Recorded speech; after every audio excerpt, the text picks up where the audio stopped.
السلام علیکم ناظرین اکرام، میں ہوں محمد مزمل اکرم اور آپ دیکھ رہے ہیں جی کے سیریز۔ چلتے ہیں جی ویڈیو کی جانب۔ بہت سی مذہبی روایات میں پودوں کو روحانی علامات، شفا یا بے قوت بخشی یعنی اوقات خدائی تعلق کے طور پر دیکھا جاتا ہے۔ موسیقار جانوی بیرس نے مقدس نباتات کے نام پر ایک البم ترتیب دیا جس میں 7 قابل احترام سمجھے جانے والے پودوں کا ذکر ہے۔ لیکن ان مقدس پودوں میں کیا خصوصیات ہیں؟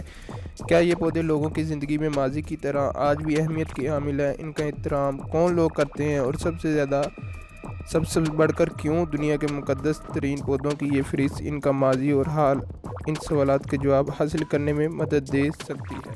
سب سے پہلے آتا ہے جی کنول کا پھول۔ ہندو مذہب میں کنول کے پھول کو خاص اہمیت حاصل ہے۔ مشرقی روحانیت کا علم رکھنے والے جانتے ہیں کہ کنول کا پودا کئی معانی اور بیانوں کی برتری ظاہر کرتا ہے۔ ہندوؤں کے لیے کنول کا خوبصورت پھول زندگی اور پیداوار، پودوں کی لذیذیت اور پاکیزگی کی علامت ہے۔ کنول کا پودا کیچڑ میں اگتا ہے، اگرچہ اس کی جڑیں کیچڑ میں ہوتی ہیں، لیکن کنول کا پھول پانی کے اوپر تیرتا دکھائی دیتا ہے۔ ہندو مذہب میں کنول کی کہانی کچھ یوں ہے کہ کنول بھگوان وشنو کی ناف سے ابھرا اور اس پھول کے درمیان برہما بیٹھا ہوا ہے۔ کچھ کا خیال ہے کہ بھگوان کے ہاتھ اور پاؤں کنول جیسے ہیں اور اس کی آنکھیں کنول کی پتیوں کی طرح ہیں اور اس کے جوٹے کا احساس کنول کے کلیوں کی طرح نرم۔ دوسرے نمبر پر آتا ہے یہ امریل کا۔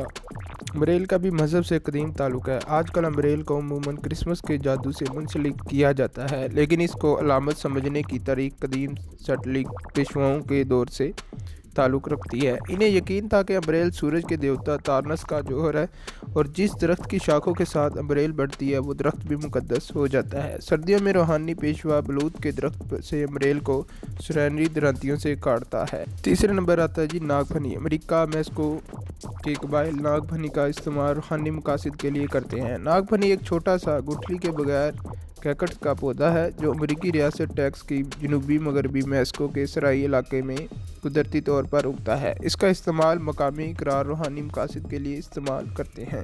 میکسیکو کے انڈیز اور شمالی امریکہ کے مقامی قبائلیوں کا اعتماد ہے کہ یہ مقدس پودا خدا کے ساتھ رابطے میں مددگار ثابت ہوتا ہے۔ اس کا استعمال دعائیہ تقریب میں کیا جاتا ہے۔ روحانی طاقتوں کے لیے صرف مقامی قبائل ہی اس کا استعمال نہیں کرتے۔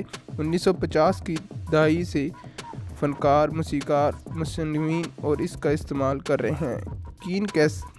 کین کسی کا دعویٰ ہے کہ ون فلو اووی دی کیٹکوٹ ٹیسٹ کے ابتدائی صفحات لکھتے ہوئے وہ ناگ پھنی کے نشے میں تھے۔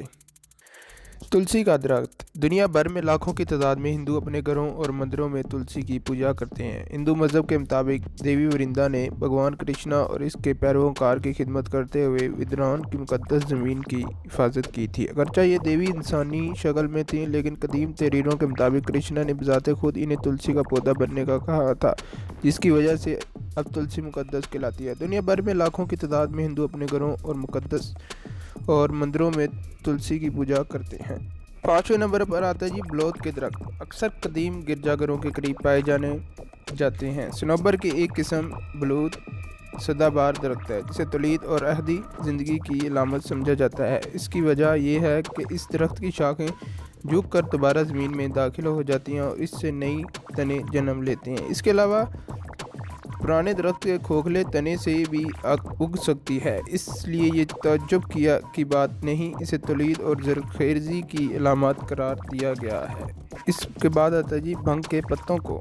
بھنگ کے پتوں کو حکمت کی بوٹی بھی کہا جاتا ہے۔ بھنگ راستفاری فرقے کے ماننے والوں کے نزدیک انتہائی اہمیت کی حامل ہے۔ ان کا ماننا ہے کہ بائبل میں جسے زندگی کا درخت کہا گیا وہ بھنگ کا پودا ہے اور اس کا استعمال مقدس ہے۔ وہ اس بارے میں بائبل سے کئی حوالے پیش کرتے ہیں۔ راستافاریوں کے نزدیک بھنگ کا استعمال گفت و استناد کے لیے ضروری ہے، جس میں راستفاری پہلو سے اپنے ارکان کے ساتھ زندگی پر بحث کرتے ہیں۔ اگرچہ اس پودے کو کئی نام دیے گئے ہیں، بھنگ، گانجا، لیکن راستفاری اسے مقدس جڑی بوٹی یا حکمت کی بوٹی کہتے ہیں اور یقین رکھتے ہیں کہ اس نوش کرنے سے حکمت و دانائی حاصل ہوتی ہے۔ اس کو سگریٹ یا چلم پائپ کے ذریعے پیا جاتا ہے، اس سے قبل خصوصی دعا کی جاتی ہے۔ اس کے بعد آتا ہے جی تلسی کا پودا۔ تلسی کے پتوں کا استعمال کھانے میں بھی کیا جاتا ہے۔ اوسیسیم بالکیلیم کا سب سے زیادہ استعمال پیزا اور پاستا سوس میں ہوتا ہے، لیکن آرتھوڈاکس میکسیکن اور یونانی چرچ میں یہ ایک مقدس بوٹی ہے۔ آرتھوڈوکس میسیحیوں کا یقین ہے کہ یہ بوٹی وہاں اگی جہاں یسوع مسیح کا خون ان کے مقبرے کے نزدیک گرا تھا۔ اس وقت اس کو صلیب کے ساتھ عبادت سے منسلک کیا جاتا ہے۔ پادری مقدس پانی کو پاک کرنے اور لوگوں کے اجتماع پر پانی کے چھڑکاؤ کے لیے اس کی شاخوں کا استعمال کرتے ہیں۔